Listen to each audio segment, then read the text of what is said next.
You are the love of my life. In fact, I think you've been the love of my life as long as I can remember. At least I can remember back till the fall of 1979 when we first met. And you've been the love of my life since shortly after that.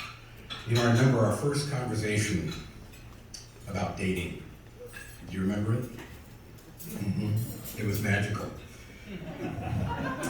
It was like we were of one mind. We were in complete agreement. Dating was stupid and we wanted nothing to do with it. So we got together every lunch hour on the bleachers in school and talked about how silly dating was, which naturally led to us going on a date in just a few weeks. And the rest is history. We were so young. I think we were still 16 and 17 when I introduced you to my parents. My mom would tell us years later that she knew then that you were the one. She knew we'd get married, although I don't think she knew how soon we'd get married. You remember the discussion? My parents sat us down. I think their effort was to slow us down and to get us to wait to get married. About midway through that discussion, they realized there's no slowing this train down. And by the end of the discussion, they'd given us their blessing. Remember that? They actually had no leg to stand on because they too had gotten married very young, not quite as young as us. And I just learned in a story my mom told me that they also didn't have the moral high ground because of the scandal in their early dating relationship. And there was an interesting story I just heard from her this week when we were talking about their 50th wedding anniversary some 20 years ago. The way she tells the story is they were attending Cascade College in North Portland. They were both freshmen, and my dad took her to an ice cream parlor. But it gets worse. He went to the jukebox and he selected, "Have I told you lately that I love you?" Well, somebody was there and saw it, reported back to the school, and the dean of the school called my dad into the office and told him in no uncertain terms, "You are way too young to be playing a song that serious."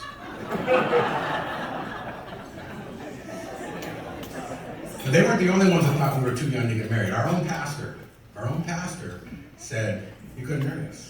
He said he had a policy. Do you remember this? Yes. He said he wouldn't marry us because we had not yet had a serious argument. We had to wait. Eventually wore him down, and he did marry us, in spite of the fact we hadn't had a serious argument. Here we are 40 years later, still waiting for that first serious argument, which I think is a tribute to God's grace, but maybe more so a tribute to the amount of patience and long-suffering he gifted me with. And I appreciate that. You know, I knew early on, I have to confess, my darling, that I knew early on that you were a gift from God. All that time we spent together on the bleachers at Portland Christian talking about how silly dating was, that isn't all we did. We opened the Bible on a regular basis. And I don't remember praying for a wife when I was a junior in high school. But I do remember knowing God had a plan. I do remember knowing God had a wife for me. And then you came along. You were drop dead gorgeous, sweetest girl in school. You drove a convertible red Fiat Spider, and you laughed at most of my jokes. So what's not to love? It was not hard to fall in love with you. But it was your desire to be a woman of God that sealed the deal. All those lunch hours we had together, it became pretty clear to me that I would always take second place in your life behind God. And I was good with that. Over the last few weeks, we've been reminiscing a bit as we dug up all those photos on that slideshow. It's been running all night, so fairly embarrassing. But we dug those up, and as we did, we remembered the good times, the bad times. It was the difficult times, as you know, and we would always be drawn closer. When I was involved in a poisoning accident just 2 years into our marriage at a steel fabrication shop where I worked. We had a 10-month-old son, and we faced the real prospect of be raising him and providing for our family on your own because I was told I wouldn't work again. God healed me and chose to pour out unmerited favor on our family. And then we went into business. First business venture with a partner, a guy that you didn't really care for, but we moved ahead, and he turned out to be a crook, and we lost everything. I worked so hard to make that business work, remember? I wanted to keep my job as the publisher of the Skamania County Pioneer.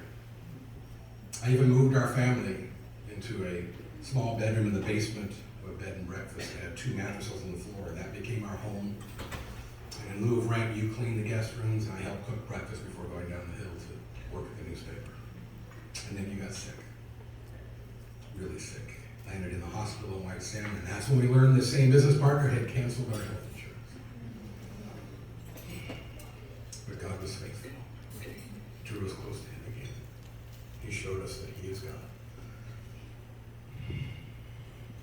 I know you'll remember all the challenges we faced when we decided to start our own book publishing company almost 25 years ago.